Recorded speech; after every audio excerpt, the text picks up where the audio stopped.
Listen up and break down the walls because today's Smark Out Moment is Jericho. Anthony Mango here talking to the best in the world at what he does, the one and only Chris Jericho. Chris, it's an honor to have you today. Thank you so much for joining. Awesome, man. What's going on? How you doing? I'm doing great. How you doing? Rocking. Awesome. Chris is here today to promote his new book, Undisputed, How to Become the World Champion in 1,372 Easy Steps. First off, I want to congratulate you on a job well done, man. Number 13 on the bestseller list at the moment. You must be very proud. Absolutely. No, it's a huge accomplishment. It's you take a lot of time to write a book, and when it makes it that high on the charts, it definitely is pat on the back, and it's much deserved. So I'm really excited about it. Yeah. The Jericho curse is taking some time off, right? Yeah, exactly. Got it. Now, as a wrestler, you're always trying to reinvent yourself. When you originally set out to write a follow-up book to A Lion's Tale, did you have any thoughts on what you wanted to do differently the second time around? Nothing really as far as writing the book because all the material was there as far as what I was going to write about. So it's just anytime you do something for the second time, there's certain corners that you can cut and certain rules and lessons that you've learned that allow you to do things a little bit faster. But having said that, it's still a very long process, and might have even been a little bit harder to do the second book because the first one had really it had such a huge momentum and a huge reputation about it. So have to follow that up was a lot of pressure. So it might have even been, like I said, more of a challenge. Now, seeing as how all writers have their little rituals for putting the pen to the paper, Mick Foley was talking about his Marvel composition books he uses and everything. What does the man of 1,004 vocabulary words do for his writing process?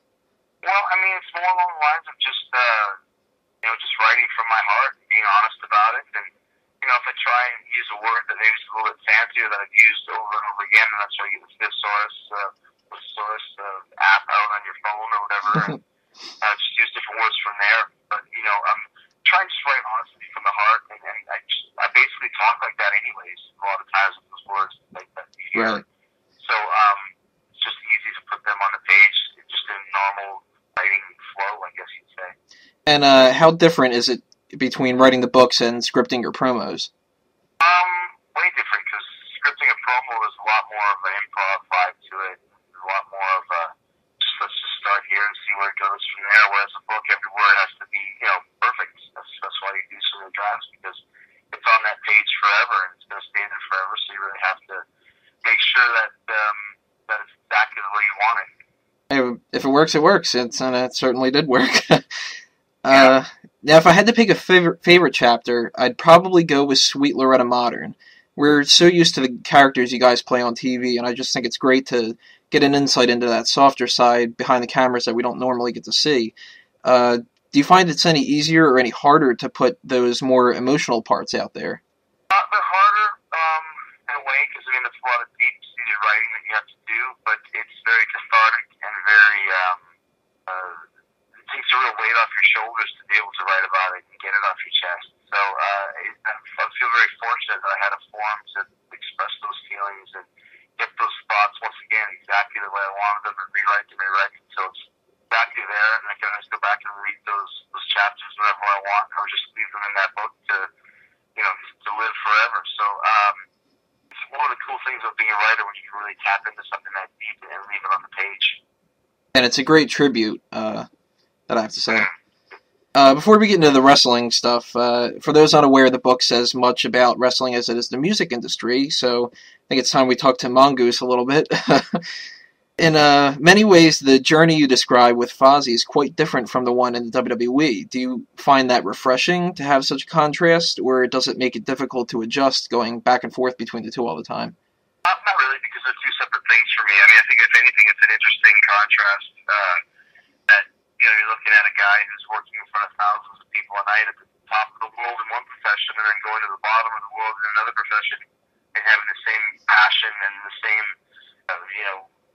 desire for both. And actually writing the stuff about Fozzy in the second book reminded me a lot about writing about Jericho in the first book. But when you're trying to get anything off the ground, there's good, there's bad, there's ridiculous things that happen. So I thought it was some really good, interesting stuff. And that's my life. And I know some people, well, actually most people have really enjoyed Fozzy stuff and the other things that are in there not wrestling. You always think that people we wanted more wrestling, but it's like that's not my life. It's never been just all the wrestling, and this book definitely shows that. So I think that's why it makes this book so successful, is because I never wrote it for wrestling fans, but for people who are just looking into reading an interesting story. Yeah, exactly. You said before that you didn't want to be known as the wrestling singer, and that Mongoose persona helped clarify the two. And now that you're going by the Jericho name, is that distinction harder to maintain, or have you kind of gotten past that by now?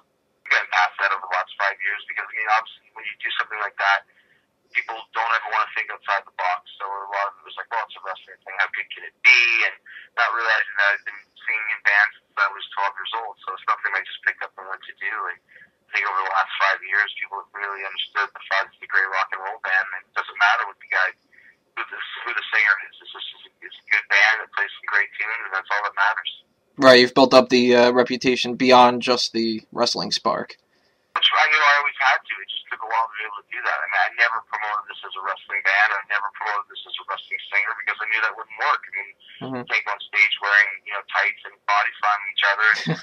It's just stupid. So I mean, I never did that. It really kept things apart. But obviously, there's always going to be a bleed over because of who I am. There's a lot of other wrestlers that have dabbled in music. There's, John Cena, R-Truth, MVP, Mickey James is doing it now. Do you have any plans on doing a little crossover with any of them in the future? This is not a wrestling band. This isn't dabbling. This is something that we've been doing for 11 years. And we've toured the world. I didn't just do a song or a record. I mean, we've played, since I left the WWE, we went to Ireland, England, Scotland, Wales, Australia, France, Germany, Canada. We have fans in all those countries that want to hear our band. So I'm not going to collaborate with Mickey James. I'll go collaborate with James Hetfield. I'll go collaborate with Rob Halford or Iron Maiden or somebody like that. That's the band that we'll be doing shows with in the future, because that's the type of band that we are. Right. So you've been teasing a big announcement, and it's finally come out. You'll be hosting the Revolver Golden Gods Awards, and Fozzy's going to get a chance to play there as well. Can you fill us a little bit more on how that came about? I co-hosted it last year, and then they asked me to host it on my own this year, and asked Fozzy to play. And it's the Grammys for heavy metal and hard rock, and it's the third annual show, and it's become the place to be. I mean, everybody was there last year from Ozzy on down, and then this year it's the same thing. Like, everybody wants to be a part of this. That's in the genre, because it's a lot of fun, and it's probably the spotlight on metal music for the awards and all that sort of thing that basically ignored if you watch the Grammys and any of the other award shows. So, like I said, it's becoming over the last 3 years a real must-see show if you're a fan of metal and rock, and it's cool to be a part of it. That's such a prominent role in it, for sure. Well, congratulations on that as well. Speaking of future plans outside of Fozzy, I know you have been trying to breach into other forms of entertainment, acting in particular. Is there anything coming up with that? There's always stuff in the works. It's just a matter of having the time, and now I do have the time for it. So, so I'm looking forward to it. It's one of those things, that Jericho's always working on something, and if I'm involved with it, I'm giving 100%, and I think my track record speaks for itself, and it's going to be pretty damn good. So just stay tuned. And there's one thing that seems to be on the horizon eventually, and that's book number 3, detailing the events after the Save Us campaign and everything. Have you given any preliminary thoughts to that yet, or is it just sort of writing this book right now and then work on that when time comes? No, I've already compiled material for the third book. It's just a matter of getting it signed and getting it going and deciding what the time frame is to do it. But in my mind, there's going to be a third book, and there always was. I always wanted this to be kind of a trilogy. So we'll just wait and see more about that. But as it stands now, I got 100 more interviews to do, so I got to split. Well, I appreciate the time that you were able to give us today, and best of luck in the future, man.